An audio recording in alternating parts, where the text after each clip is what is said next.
Hello, and welcome back to another edition of Carrie's Gardening Channel. So today is June 18th, 2021, and the gardens are planted. I'm going to be showing you here. We're in the up top garden right now. I'll have to show you the hollow garden in another video when I get to take the camera down there. So this is one of our potato patches here. This is in a bin. You can see our potatoes are growing here.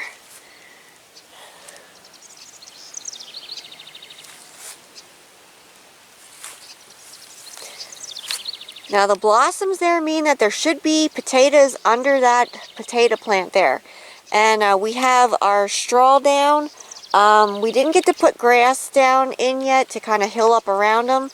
But what we kind of do is we kind of feel around under like the straw or the grass when we have it down, or some of the ground, and we take out some new potatoes a little early. So we have some carrots growing over here. We have a cosmic purple carrot that we're growing, which is an heirloom, and then we have the Danvers half-long carrots that we're growing as well.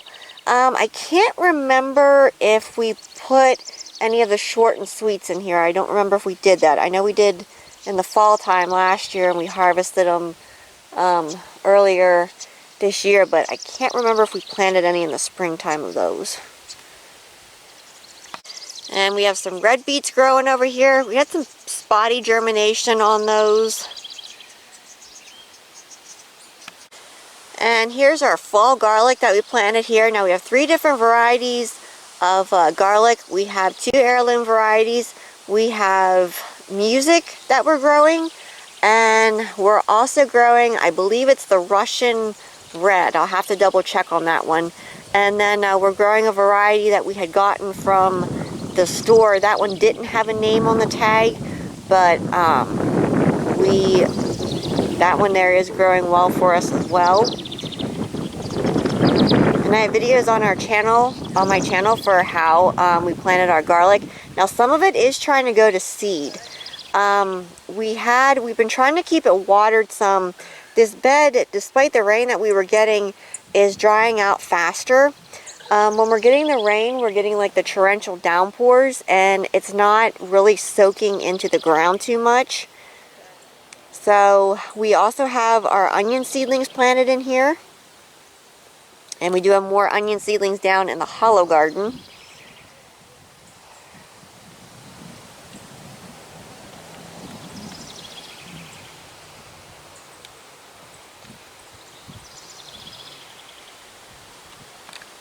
And we have some more onions growing over here. We did get a few onion sets this year, not too many. We went with a lot of seed grown onions, which I do have videos on my channel for how I start the onions from seed. You can check those out. So we're in the main garden here now. We do have birdhouses up around the garden, and the Jenny Wrens have picked this birdhouse here. And what they're actually doing, let me see if I can find it on the ground here, is they're eating the caterpillars and different things that are that we get like on our cabbages and stuff. So they're really good to have around, and they do have their little babies in the box up there. We also have the swallows around, and they're helping to control the bugs as well. So we have boxes set up for those, and they've nested in them. I'm going to see here if she'll fly back in. She just went down on the ground. The Jenny Wren did, but we like to use like the birds and different things and the beneficial insects to try and get rid of pests and different things. And we found that the birds are very helpful in controlling the caterpillars and different bugs. And over here is the swallow's box. She just went in, so we're going to see if she'll come out here.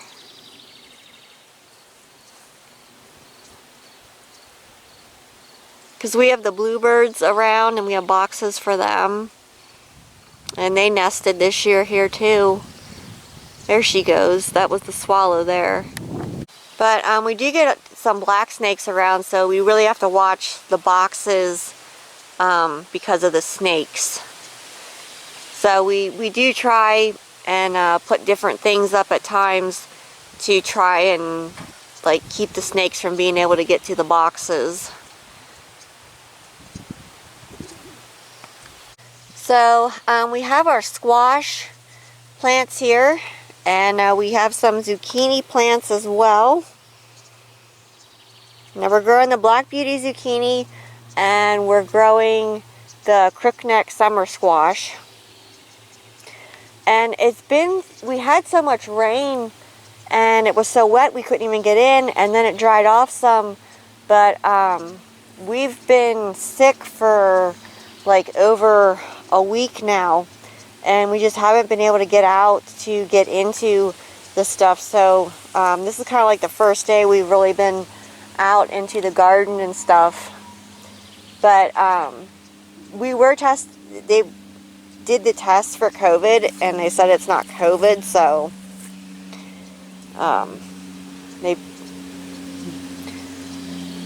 it's not fun, whatever it is. And they are calling for more rain for us, so this is gonna drench this again. But we do have a lot of weeds in here that need to be taken care of when we're feeling better and the ground dries off again from the rain tomorrow. We have watermelons here, and we also planted a bunch of cantaloupes. Now these are still germinating. We had some cold spells, so it really slowed down the seeds for germination. There goes the Jenny Wren. But our corn is in. We did the Providence Triple Sweet again, and we have that growing. Now we did save some spots for a later crop of the Providence Triple Sweet because we wanted some different crops of sweet corn. And for those of you who do follow my channel, you know that our garden normally does not look like this. We normally have a lot of the weeds out of it and stuff, but like I said, with all the rain and then with not feeling good, we weren't really outside much at all. Now we do have our tomatoes here. They are in the straw bales. Now because our straw bales broke down so much, they're really not holding too much water, so we did have the soaker hose on earlier watering, and we are going to turn it back on. The ants actually ate holes in our soaker hoses, so we had to fix a few spots in the soaker hoses because it was just kind of going all over the place. Now we did have to treat these already with neem oil. We were getting a lot of rain at night, and it started kind of making the foliage look a little blighty, so we went ahead and we did spray them.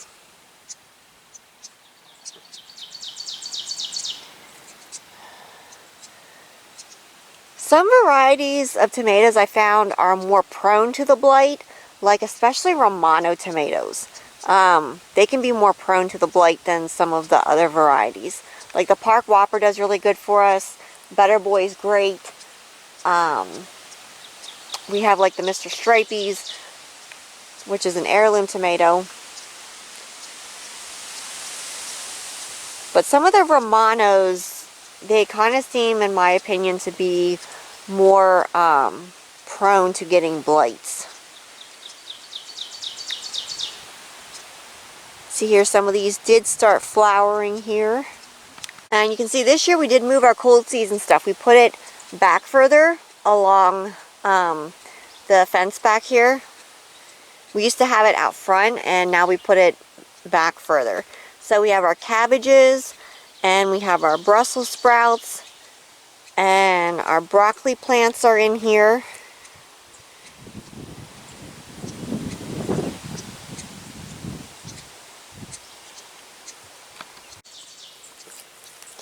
And you can see some of the corn here. I'm trying to stay away from the bird houses because I can hear the little baby birds chirping in there, and I don't want to scare the mother away, so I'm kind of staying away from them here. And our Catskills Brussels sprouts from last year, they did go to seed for us. And we're going to be collecting the seeds off of these because that is an heirloom variety, and I don't grow anything else that it would cross with. So they're going to be more adapted to a growing climate. You can see there's some volunteer ones down there that grew on their own from last year. Now we did plant a crop of winter wheat, and we tilled that in. I'll show you a quick video clip of what that actually looked like.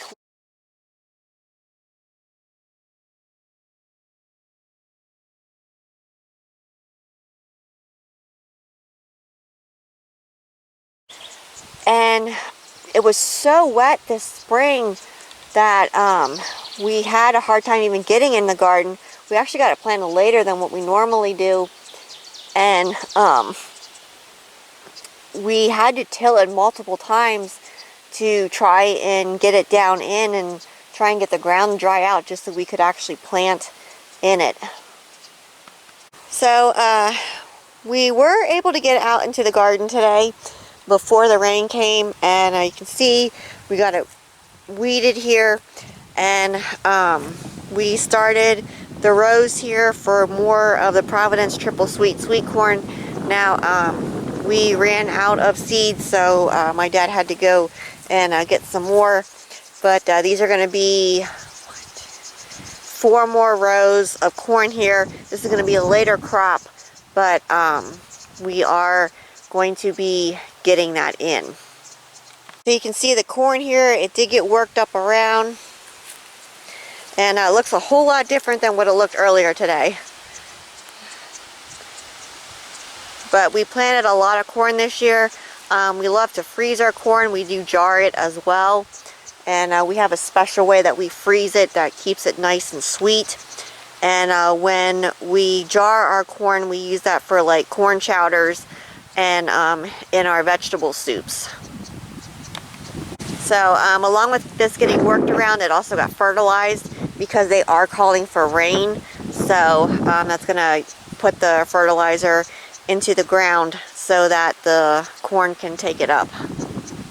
You can see one of the buckets of weeds here that was taken out, and you can see back here our cold season stuff. So it's a huge difference between what it looked like this morning and what it looks like now. We have our cauliflower and our broccoli, our Brussels sprouts, and our different cabbages.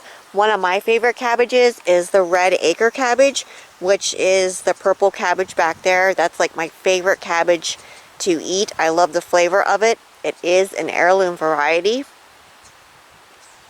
And we had so many volunteer tomatoes this year in the garden that a lot of them got dug out and they got put in this row over here by the fence. So as they grow, we can tie them onto the fence, and they'll grow up instead of growing on the ground where they can get like blights and diseases and stuff. Now we do like to put our tomatoes in the straw bales, but we also do put some in the ground, like the hollow garden. That when our tomatoes are in the ground and we have them on a fence. We have a big patch of oregano back there. So you can see the corn seeds here. This was just starting to get planted. Now the corn seeds, they do have a coating on them, and it is poisonous, so you do want to wash your hands after you plant your corn seeds, because this seeds here that we get, they are treated. You can get it untreated, but where we get it at, it is treated. And you can see here, this wasn't all completely weeded yet, but we do have cantaloupes and watermelons coming up. And we have another melon this year that we're going to be growing. It's a Crenshaw melon. And I don't think we've ever had that one before. So it's going to be interesting to see how that one does. And as they grow, we're going to be putting them on the fence, and then we're going to be supporting the fruits as they set. You can see the watermelons here. And some of the watermelons that we're growing, this one here is actually blooming here. We're growing the baby sugar bush, the baby bush. We're growing, I'm trying to think, the Blacktail Mountain watermelon. I believe we're growing a Carolina watermelon, and I'm trying to think, oh, Jubilee. And I think that's all the ones that we planted this year for the watermelons. So it's a definite difference compared to what it looked like this morning.